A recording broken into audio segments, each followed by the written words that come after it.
जी, जय जगत। मैं रमेश साहू कटनी ज़िले के बड़वारा ब्लॉक से और मैं बिजौरी गांव का रहने वाला हूं और मैं मानव जीवन विकास समिति से पिछले 1.5 साल से जुड़ा हुआ हूं। और मुझे संस्था के माध्यम से 2 पंचायत, भजिया पंचायत और परसोखर पंचायत दी गई, जिसमें 5 गांव आते हैं और 500 किसानों के साथ काम करता हूँ। और आजकल की जो बैठक हुई है अर्थव्यवस्था पर सर के माध्यम से हमें जानने का अवसर मिला कि हम अभी तक जो गांव में जाते थे और लोगों से उनकी समस्याएं पूछते थे, लोगों की अच्छाइयों के बारे में जानते नहीं थे। अभी हमने सर ने बताया कि लोगों की अच्छाइयाँ पूछिए, कि यदि आप किसी एक समूह के बारे में चयन करते हो, उस समूह में जो भी 25-30 महिलाएं हैं, उनकी क्या अच्छाइयाँ हैं, उनके गांव में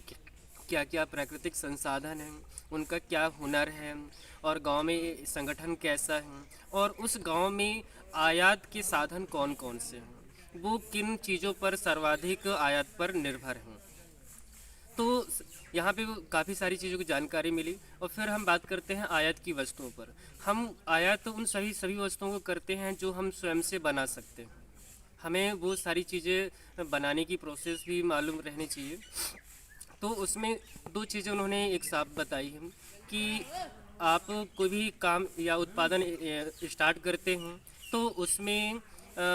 जो पार्टनरशिप होता है, पार्टनरशिप हम एक ही फैमिली के व्यक्तियों को ना रखें, अलग अलग फैमिली के परिवारों को रखें, ताकि यदि बीच में कुछ काम कार्य आता है या शादी अवसर आता है या कुछ दुर्घटना हो जाती है तो आपका व्यवसाय बंद ना हो, लगातार कंटिन्यू चलता रहे।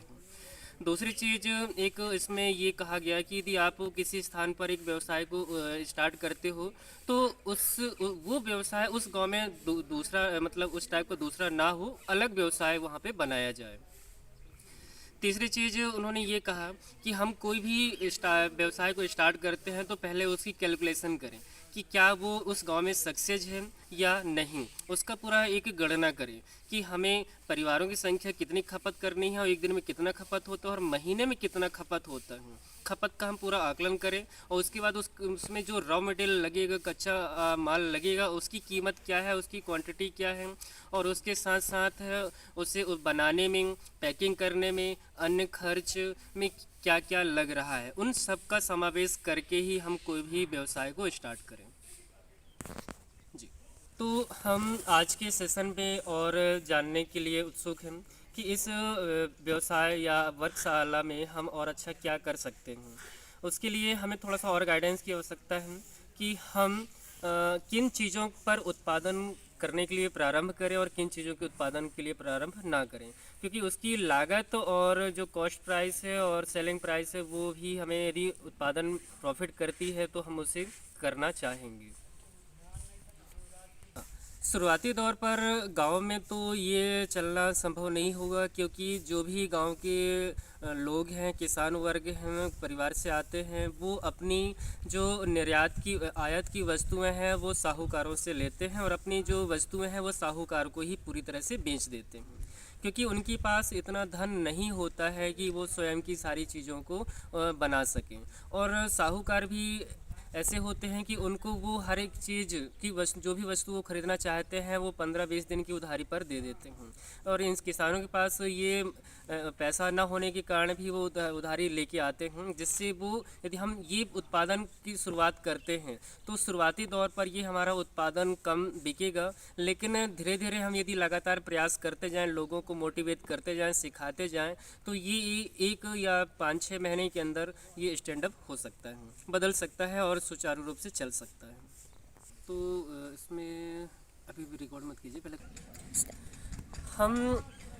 इस अपने अर्थव्यवस्था के उद्देश्य को एसएचजी के माध्यम से अपने गांव में लेके जाएंगे।